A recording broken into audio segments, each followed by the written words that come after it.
But this is blood money. It's just no two ways around it. It's blood money. Longtime sportscaster Bob Costas has something to say on LIV Golf. This is a Saudi investment firm. This is a wealth fund, maybe as good and as deep pockets as there is in the world. The Saudi Arabia. Did you have hesitancy about going into business with them? No, not at all, because golf is a force for good. So to me, if golf is good for the world, golf is good for Saudi. LIV CEO Greg Norman, a former PGA Tour player, spoke with his friend, Fox News' Brian Kilmeade, and offered the golf brings everyone together line. This is Saudi blood money. We know all we need to know about the royal family and what they have done. It's not just Khashoggi. It's not just the ongoing oppression of women and gays. They're directly or indirectly tied, according to U.S. and British intelligence, to the 9/11 event. It's one thing for the president.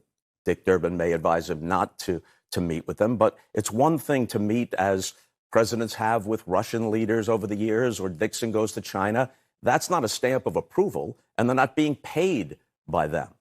This is an entirely different thing. Norman then responded to Costas. Yeah, look, I'm disappointed people go down that path, quite honestly. Look, if they want to look at it in that prism, then why does the PGA Tour have 23 sponsors within the PGA Tour doing $40+ billion worth of business with Saudi Arabia?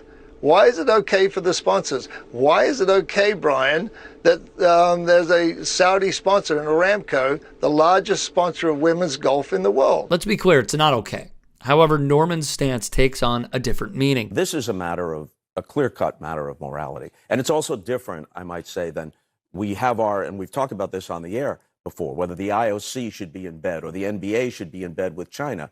But when the athletes go to China for the Olympics, whether they approve of it being held there or not, they're not in cahoots with the CCP. They're not receiving direct payment from them. And this is exactly what this is. It's sports washing. The Saudis are rich beyond imagination. They're not going to make money on this with all the upfront money. It's not going to be a money-making tour. It's a sports washing event or a sports washing idea. And Mickelson and the others are complicit in it. MBS and the Saudi regime's vision is rather simple. It's sports washing, a practice of investing or hosting sporting events in a bid to obscure the kingdom's poor human rights record and tout itself as a new leading global venue for tourism and events. Basically, they have done this with Vince McMahon and the WWE, golf, chess, boxing, Formula One, and also the purchase of English soccer club Newcastle United, and many others, to put on a literal show while cracking down on human rights and punishing dissenters. It is a distraction. It is deplorable. And yet, many companies and athletes sign up to aid the nation's attempt to repair its reputation through sports. Reprieve, which investigates and campaigns against human rights abuses, said it was wrong for the sport to have a race in the nation. Director Maya Foa spoke with The Standard.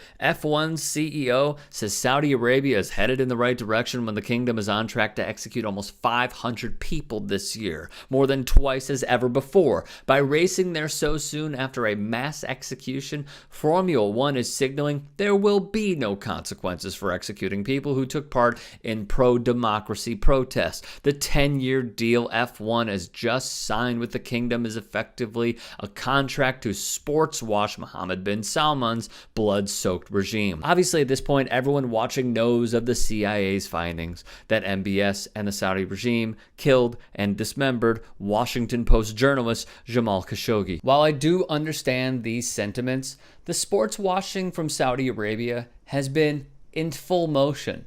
This is not anything new. My lone question to the drivers is this: what did you expect?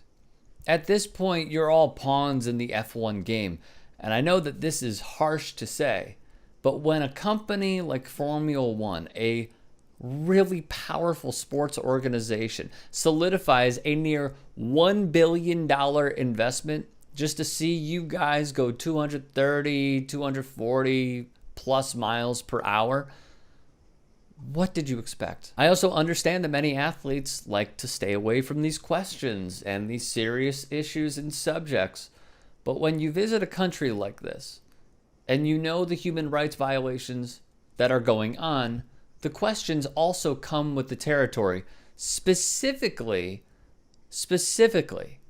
the human rights violations and the number of executions that are occurring in the very same country where you guys are supposed to be racing. Guaranteed money, $200 million for Phil Mickelson, even if he never wins a tournament. The prize money's on top of that. $115 million, as I understand it, for Dustin Johnson.